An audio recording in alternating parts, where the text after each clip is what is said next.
Hi guys, welcome back to my channel. Today I'm going to be telling you the story Threads of Destiny. Under the bright Accra sun, the streets were alive with color and noise. Trotros rattled past with conductors shouting, "Circle, circle, 1 CD, 1 CD." Vendors found strays on their heads, selling chilled sachet water, roasted plantain and sweet bullfrog that smelled like heaven. Music boomed from speakers, mixing high life, gospel, and the latest Afrobeats. In Makola Market, one of the busiest places in Accra, stood a young woman named Abena. Abena was 22. She had smooth cocoa skin and bright eyes that seemed to carry secrets. She wasn't tall, but stood straight and proud. She worked as a seamstress, sewing dresses so beautiful they turned heads. Her tiny shop was squeezed between stalls, selling colorful connect cloth and rows of shiny beads. Every day, she sat at her sewing machine, the needle clicking fast, stitching dreams into fabric. Her best friend Essie often helped her cut cloth or measure customers. Essie was bubbly and talkative. People said Essie could gossip for Ghana if the country ever needed a champion. While Essie smiled and laughed, deep inside she hid something dark. Abena's story was not like everyone else's. When she was a baby, she'd been found alone at the entrance of a small church in Osu, wrapped in yellow cloth. She had no name, no parents. The pastor and his wife took her in and raised her as their own. They named her Abena because she was found on a Tuesday. Abena grew up knowing she was adopted, but it never mattered. Her adoptive parents loved her fiercely. Sadly, they died when she was 16, leaving Abena alone. So Abena learned to sew. She opened her small shop in Makola, working day and night to survive. But sometimes, when she lay in her small wooden bed at night, she'd stare at the ceiling and wonder, who am I really?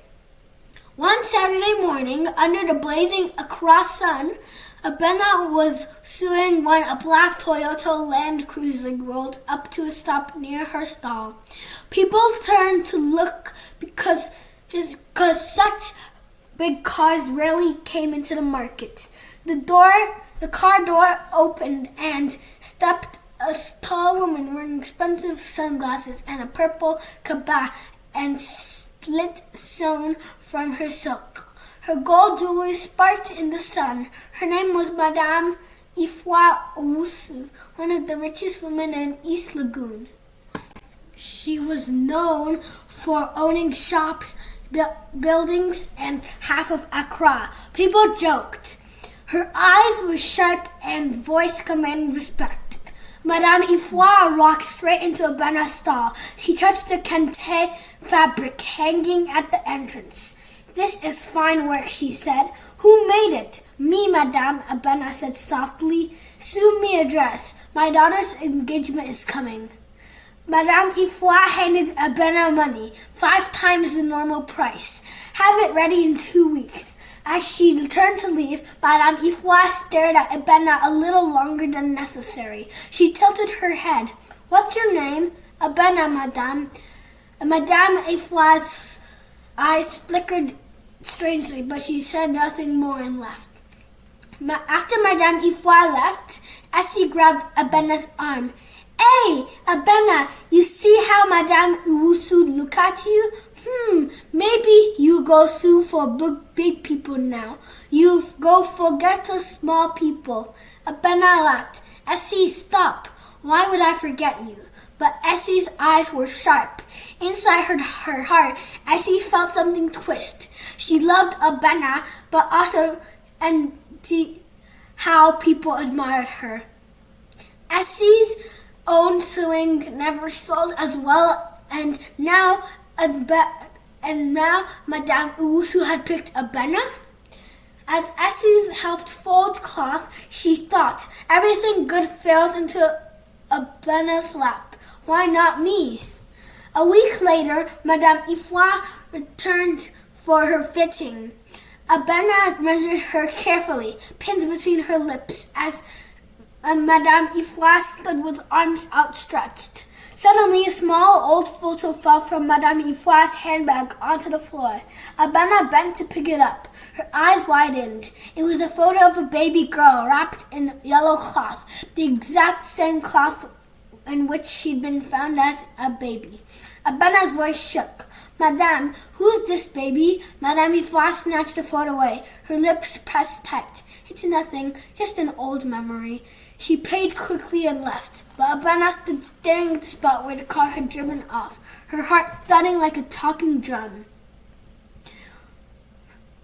That night, Abena lay on her narrow wooden bed, staring at the flickering shadows cast by the small kerosene lamp. The walls of her room felt like they were closing around her. She kept seeing that photo in her mind, the baby wrapped in yellow cloth, the same yellow cloth she'd kept in a small wooden box all her life.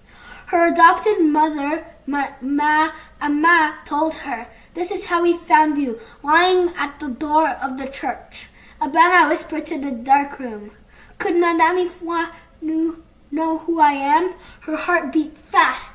Somewhere in the distance, she heard the muezzin calling from a mosque, mixing with the sound of night insects and passing trolls honking.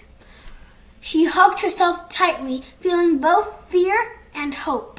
The next morning, Abena told Essie about the photo. Essie's eyes widened. "Eh, Abena, are you trying to say Madame Owusu could be your mother?"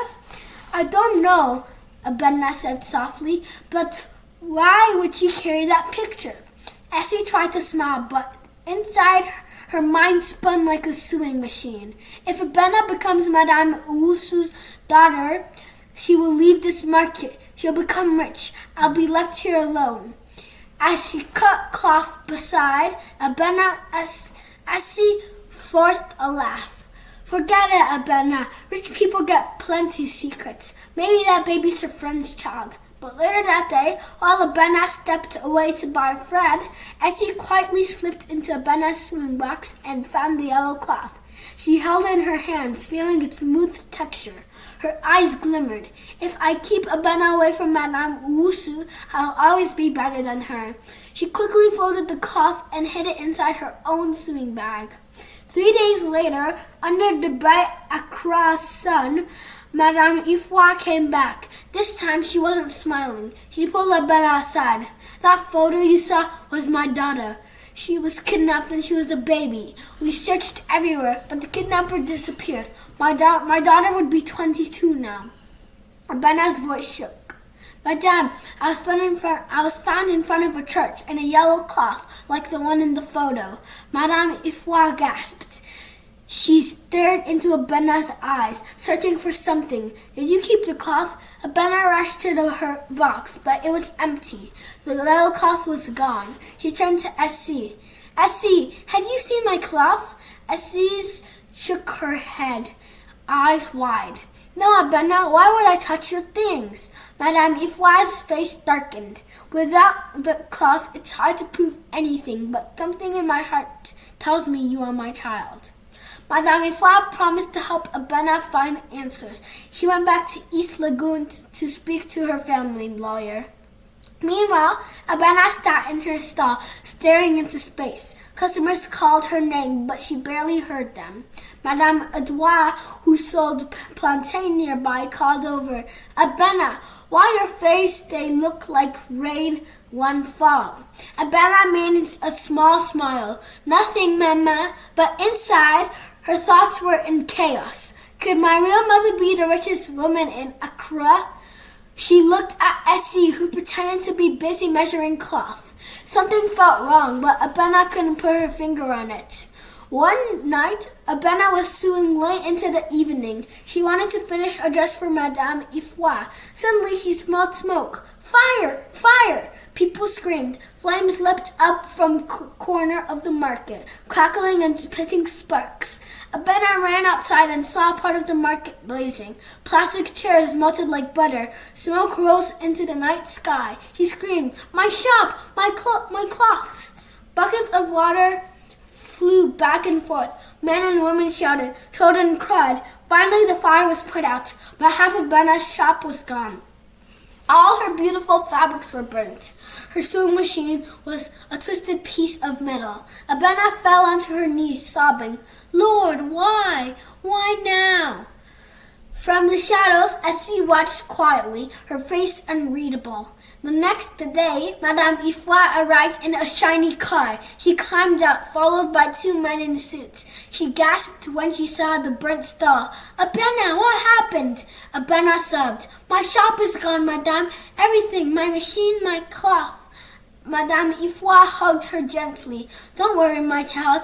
I'll help you rebuild." Then she whispered, "I found a way to prove the truth." Madame Ifwa took Abena to a private clinic in Ridge Hospital. The walls were white and the smell of antiseptic stung Abena's nose. A nurse took blood from Madame Ifwa and from Abena. Abena clenched her teeth, trying not to cry from the sting of the needle. Madame Ifwa held her hand. "If you're my daughter, no one will ever harm you again." Abena's heart pounded. Part of her was afraid. Part of her wanted desperately for it to be true. Days crawled by like snails. The sun rose and set over Accra, turning Makola's Market into roofs into mirrors of blinding heat. To her burnt stall every day, sitting among ashes and broken wood. She tried to sweep the suit, but it felt like sweeping away her hopes.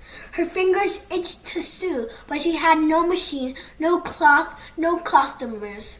Essie sat beside her, pretending to comfort her. "Don't worry, Abena.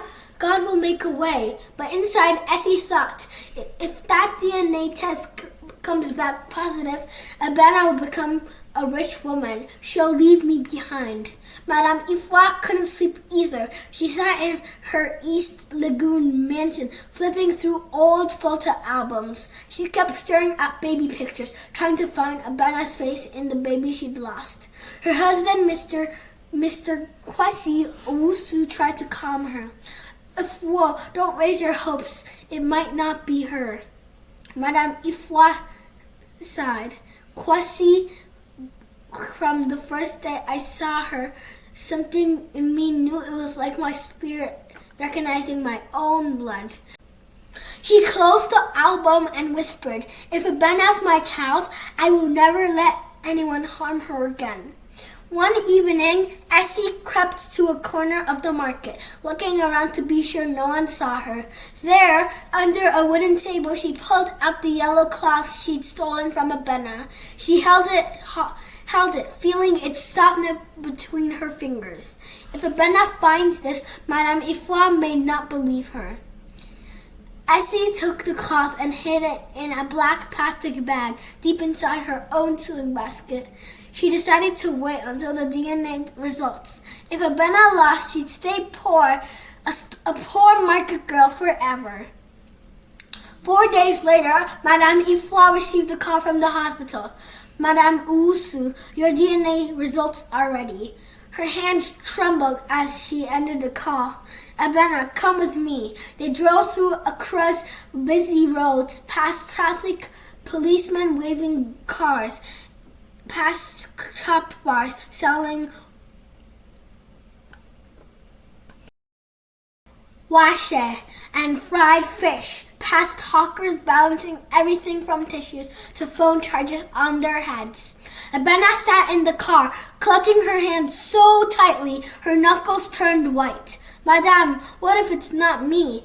Madame Ifwa held her hands. "If it's you, my daughter, our soil will finally be whole."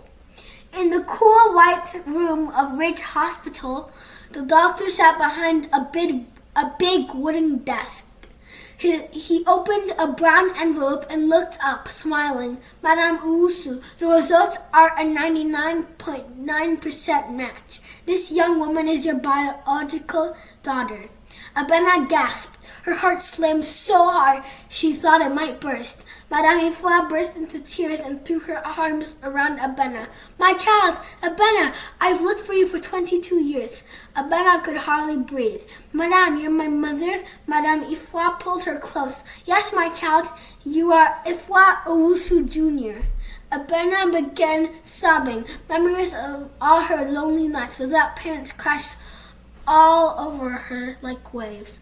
All this time I thought I was nobody. Madame Ifwa kissed her forehead. You are somebody. You are my child. Meanwhile, Essie stood outside the hospital room, peeping from the glass. Her face was pale. It's true. Abena is Madame Ifwa's child. Tears filled Essie's eyes, not from joy, but from pure fear. Now Abena will know I stole the cloth. Madame Ifwa brought Abena home to East Legon. Her mansion was enormous with polished tiles, chandeliers, and guards at the gate. Servants rushed to meet Madame Ifwa's daughter.